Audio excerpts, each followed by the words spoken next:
Hi you guys, my name is Cyan and welcome back to my YouTube channel.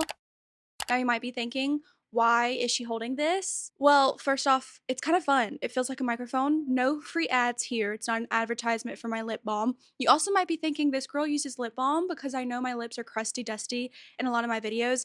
It's a sensory issue. I don't like having things on my lips.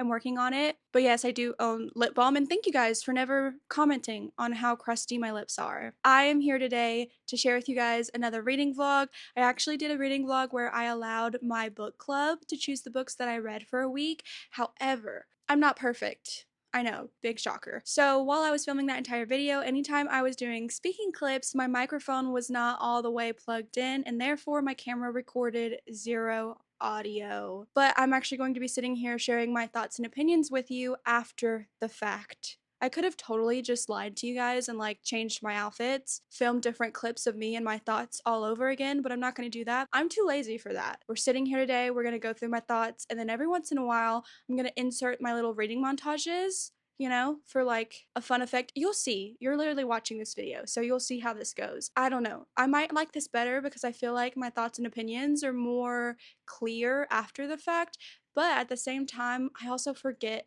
90% of what happens in books that I read. This could be terrible. I'm kind of raw dogging it. You know what I mean? But anyways, let's get into it. I allowed my book club to choose the books that I read for a week. And by book club, I mean my Discord group. So if you are in there, you got to choose. I did not leave these up for long, so I don't know if everyone was allowed to vote in it. So that's unfortunate. So for everyone in my Discord, thank you so much. I love and appreciate each and every single one of you, and getting to know you guys. It's literally been so much fun. But yes, the book club is very fun. Also, every single month we do a book of the month voting, and I do a giveaway where I give away either the book of the month or just a book of your choosing. I also do give people books on their birthdays, but I don't tell people about it. Just join it. It's fun. We have a good time. Okay? Okay. I will just say, if you're an asshole, don't join. If you're creepy, don't join because we will kick you out. Now that that's over with, let's talk about this video. I'm reading books that my book club slash Discord chose for me. So for the first book that I decided to read, it was actually a dark academia book. So the two options that we had were Nocticadia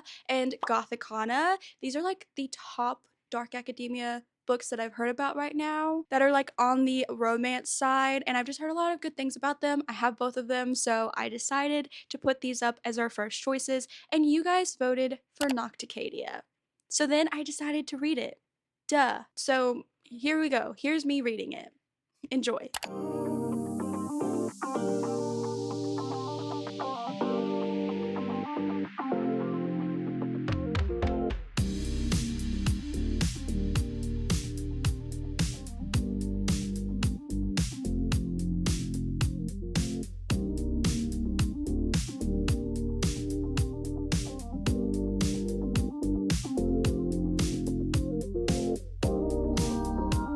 Was that a fun reading montage? Yeah? See, I don't really know how to segue into this or what I'm doing. We're just kind of vibing. But anyways, Nocticadia. In this book, we are following Lilia. Her mother passed away from a very weird illness a few years back, and she's now living with her stepfather, and he has a friend who's really creepy who wants to move in as well. She is working jobs, making bare minimum, while trying to support her sister, and get her sister through at this private school that she's going to. So she's doing that for her younger sister, and then she gets the opportunity of a lifetime. She gets the opportunity to go to Nocticadia College. It's like a college that's very prestigious. It's for those who either want to be like lawyers or go into medicine. So she goes to this school. It's kind of a weird by chance reason why she gets to go there. It is because of the way that her mother died and her interest in that. It's really hard not to spoil it, and I don't want to spoil it, so I won't. But you do get to see her mother die, like the very first chapter, and how that happens. So you'll learn this very early on. But while she is at this college, she meets Professor Bramwell. His first name is like Deverick or something like that. And they're going to be studying this very mysterious, weird disease that her mother had together. And it is a relationship between Lilia and her professor, and I kind of vibe with it. I kind of like it. Although I do say it's hard for me personally to picture an attractive professor because the first thing my mind goes to is Alaric. from Vampire Diaries. Apparently, he was a very big creep in real life. Also, all of my professors are very old men. Love them through and through. They were very smart, helped me through college, and I really respect the shit out of them. But I think of old men when I picture a professor, but not Professor Bramwell, okay? Don't do what I do and picture people you know in real life. He's allegedly very hot. So if you can picture it, great for you. I couldn't. But anyways, moving forward, they're studying together. And there's also like kind of a mystery element to it. There's some sketchy people at the college that might be involved in that said mystery. And that's what we're going with so far. That's what's happening in this book. It's a fun time, although there are some very slow points where we're just kind of watching her go through school and stuff like that. And here's the thing, even though I'm saying that they're slow, it's not boring to me, in my opinion. I was having a good time while reading this book, and I do love the tension between the forbidden romance of a professor and a student. And he's also like a dark, grumpy, moody professor that everyone loves. And another fun thing is that he does autopsies at the college. I mean, that's just fun for me because I've done that in real life. If you didn't already know, I'm a criminal justice. I was about to say student. I'm not. I have a degree now, but I want to go back to school for it. Anyways, it's not about me. It's not about me. It's about this book. The autopsy part of this was interesting for me because I relate it to my real life. I had a good time reading about that. It doesn't go too in depth into detail. And yeah, I think that's it for like the 50% mark.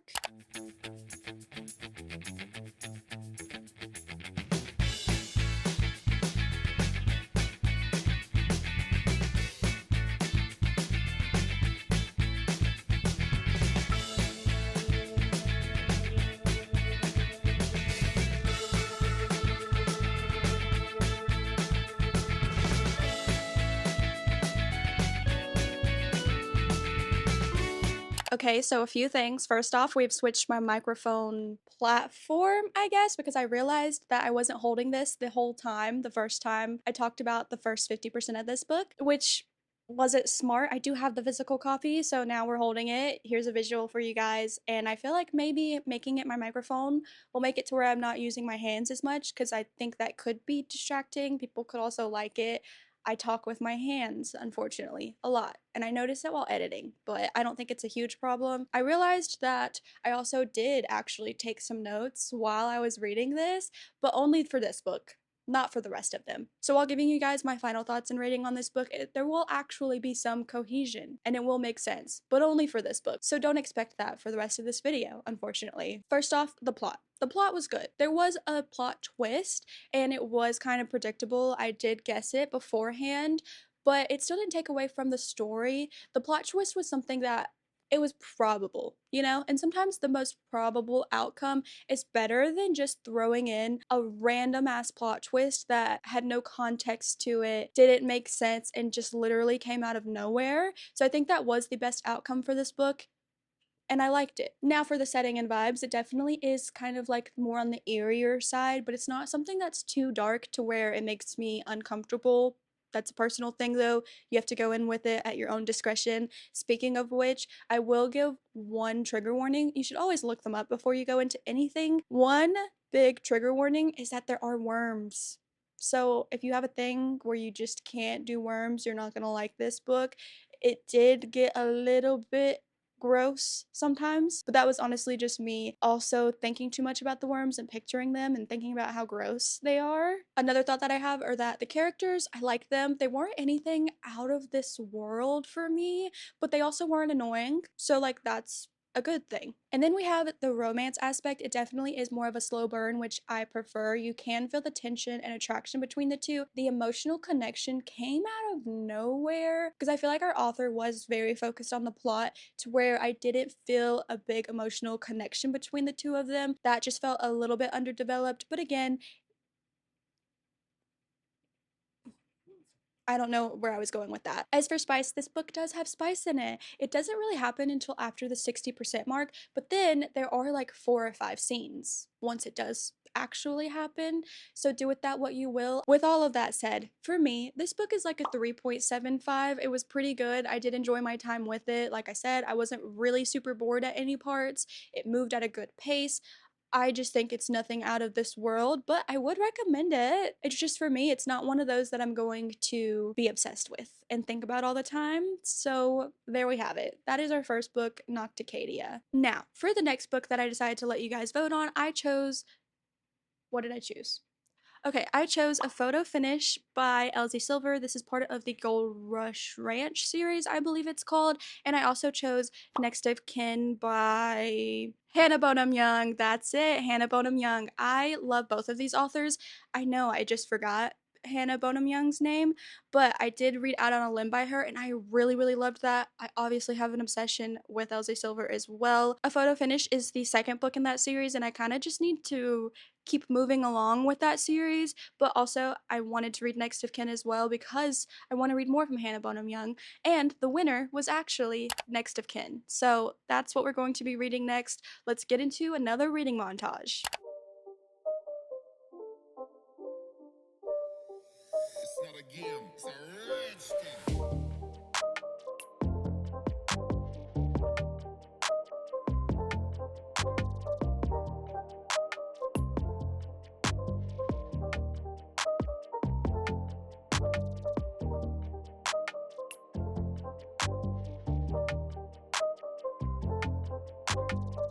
Okay, so Next of Kin is about Chloe and Warren. You are only getting this in one point of view, and that is Chloe's. Chloe learns that her mother had another baby. So now she has to take care of her brand new baby sister. And then Warren has been taking care of his younger brother, who is like, ooh, I want to say in his early teen years, like maybe 14 or 15 or something like that. And because of this, they end up becoming roommates. It's one of those situations where, in order to keep custody of their siblings, they have to prove that they have a good place to live or something like that. And there's a program that they are both involved in. Anyways, it makes it to where they become roommates. So she's taking care of her brand new infant baby sister. He's taking care of a teenager. He's a little bit on the grumpy side, tries to keep a fine line between them because this does come to an end. It's only supposed to be for a few months that they're living together. So he's trying to draw that line. She's a very bubbly, happy person. She wants them to build a friendship with one another if they're going to be living together. And eventually, you know, she starts to grow on him. She starts to break down some of those walls. And it's a cute, light, fluffy book.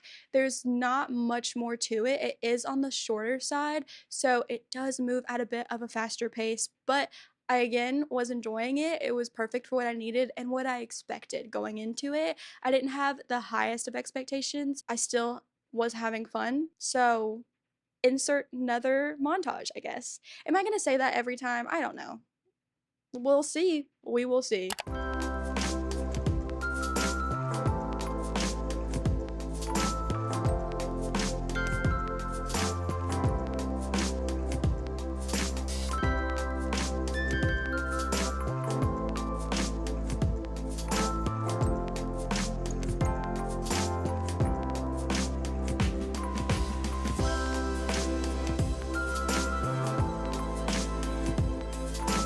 I'm back with my final thoughts on this book.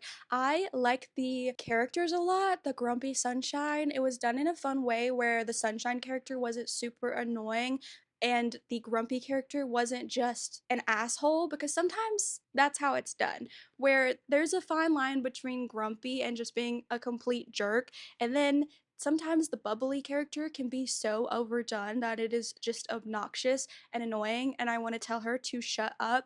But I didn't feel that way in this book. With the romance, though, it did move a little bit too fast, but like I said, that was expected because it's a pretty short book. Some things that I did like about it, though, was the fact that his brother is actually deaf. I forgot to mention that earlier. And Chloe, she has a deaf father or adopted father because she was adopted. So she actually knows sign language, and I feel like that's a good, cute way to help them build on their connection with one another. On the other hand, when I wrote my review for this, I did mention it in my review, so I'm going to mention it here. One thing that really threw me off in this book is that he does punch a hole in the wall. I don't know, okay? It's explained away in this book. I get it. There was like a third act conflict. He was angry. But for me, I will never accept a man punching a hole in the wall, even if it's in a book. So I feel like that could have been left out. If it was left out, though, honestly, my rating would still stand at what it is, which is a 3.5, because I just think that unfortunately I read better and this is okay. It's a middle of the road book. Again, one I'm not always gonna think about, and when I do think about it, I'm gonna think about the fact that he punched a hole in the wall. So, what can you do? But now we're moving on to our third book. Is my hair frizzy? I feel like it's very frizzy. I apologize.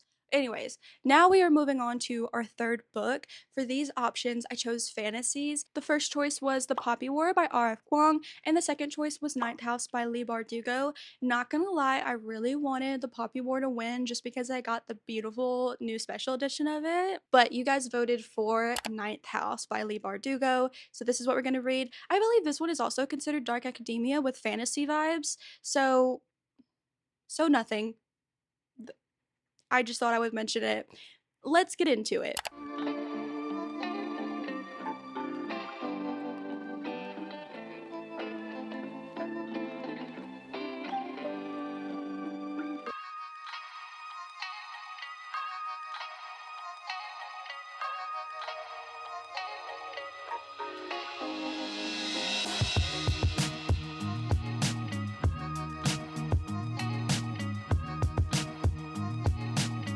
In this book, we are following Alex Stern, although her first name is actually Galaxy. We judge a little bit. Alex is not very great. She okay, I could have definitely said that differently. She dropped out of high school at 15, is a runaway, and ends up hanging out with the bad crowd. When something happens, and basically, she ends up getting a full ride to Yale, even though she is a high school dropout. But the main reason why is because she can see ghosts. The ghosts are called Greys in this book, so she can actually see and communicate with the dead. And that is important because at Yale, there are actually a bunch of secret houses and societies and they do some dangerous things. I'm not going to get into the explanation of all the different houses because I don't even know, but there are a bunch of different houses. Alex is part of the societies where basically they are in control of keeping the societies contained, making sure they don't do anything that they're not supposed to be doing, like murdering people. But then there actually is a murder that happens, and Alex is convinced that it is because of these societies,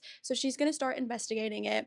And at the same time, her like mentor and BFF slash I think they're in love or they should be, Daniel Arlington, aka Darlington, is missing. So we have two things going on. You have this murder mystery that she's trying to figure out, as well as where the heck is Darlington, what happened, what caused him to disappear.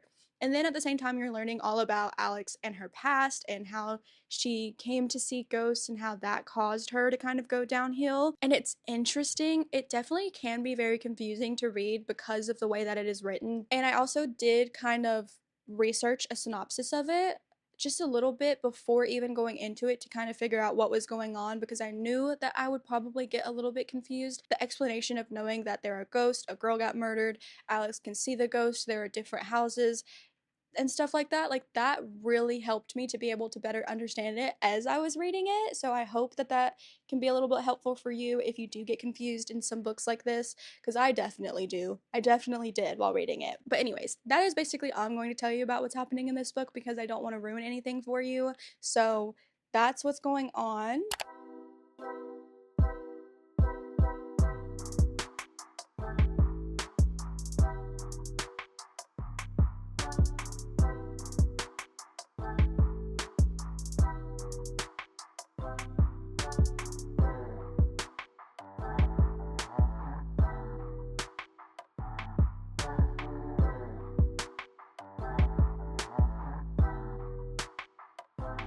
Okay, so now let's talk about the ending of this. I really enjoyed it. It did make me want to immediately go into the second book because I was flabbergasted, okay? I was clutching my pearls during this book because it was just such a ride. It does go back and forth between different timelines, and that can get confusing for some people. There are also some triggers that you need to know about, particularly SA that is mentioned in this book.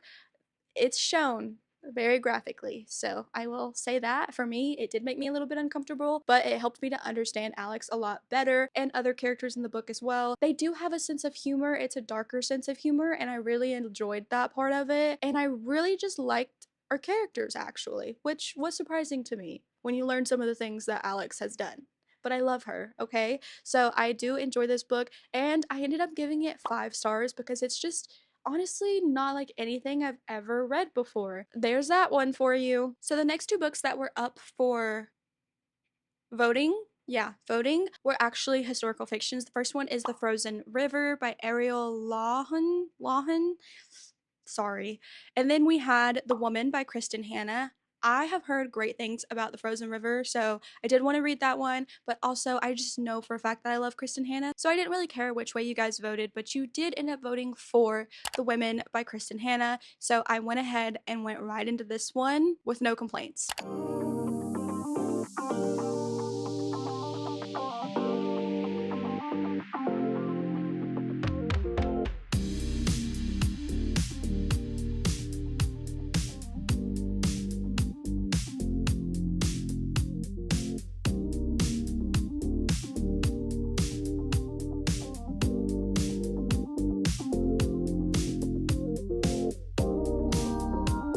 Okay, so in The Women, we are following Frankie. Frankie is a nurse. She comes from a very wealthy family, and all the men in her family have served in the military, and she decides that she wants to as well. So she ships out to join, and she has to serve as a nurse during the Vietnam War. While she is there, you're basically just walking through what it's like for her to be a nurse in the war. That is like the first part of the book and what we're going through. We're seeing her build relationships with some of the other women who are also serving as nurses, as well as men, and just how her life has changed drastically. Her parents were not proud of her for doing this and did not want her to join as a nurse, which is crazy because they literally had a wall of heroes where they pictured every man in their family that joined the military, but for some reason, when it was a woman, it was no bueno. Anyways, she is doing that, and that's what we're following along with for like the first 50% of this book. There's not really much else I have to say about that because I want to tell you the rest of the story and the direction that it heads in during my final thoughts and everything, because it definitely does change.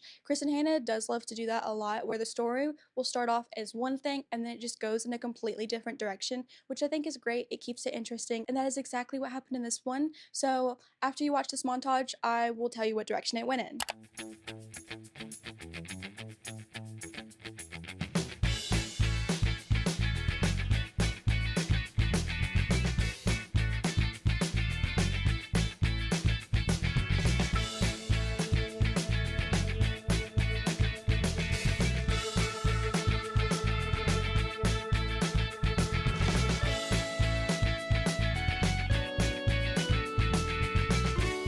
Like I have mentioned already, this book does go in a completely different direction. How many times am I going to say that? I don't know. But after you see her serving in Vietnam, everything that happens to her, which let me just tell you, Frankie goes through it. We're now following the aftermath. She gets home, she's seeing all of the non support that Vietnam soldiers are getting, specifically the men, and then the women. Like, people were just saying there were no women in Vietnam and are not giving them credit where credit is due. There's also the fact that she has some PTSD from Vietnam. Some things happened to her that were very tragic while she went there, and now that she's back, she is drinking a lot, she is not getting along with her parents, trying to find her place in this world. And a big part that I really liked about this book is that they did talk about prisoners of war, and they had this whole campaign where they were trying to find prisoners of war and be able to bring them back home, and I just really enjoyed the story so much. The only thing though is that for a big portion of this book, it kind of felt like one of the reasons Frankie lost herself was because of a man. Like, it was because of the fact that she wasn't married with children and she wasn't in love, and the man that she wanted didn't want her. And I'm sorry, but I just feel like it should have been more focused on the Vietnam aspect, in my opinion, and everything that happened to her and her PTSD from that, rather than, oh, she's so sad and depressed because of a man. You know, do you get what I'm saying? But nonetheless, I still really enjoyed this story. I think it's honestly probably my second favorite. I still think it's The Nightingale and then The Women. I really enjoyed this one. So I did give it like a 4.5, maybe 4.75 if I'm being honest. If there was just a little bit changed, it would have been a 5 for me because of how much I enjoyed it. But that is this one. And that is it for this video. Those are all the books that I read this week. I hope that you guys enjoyed this. I don't know, you might have hated the way that I did this, but I just really didn't know how else to salvage this video because I still wanted to get it uploaded. But that was that. I had a fun time. I hope that you guys did too. But if you have read these books, let me know what your thoughts and opinions. Give me some suggestions if you have any. But that's it from me. I hope you all have a great reading week and just a great week in general. And I will see you all in my next video. Bye!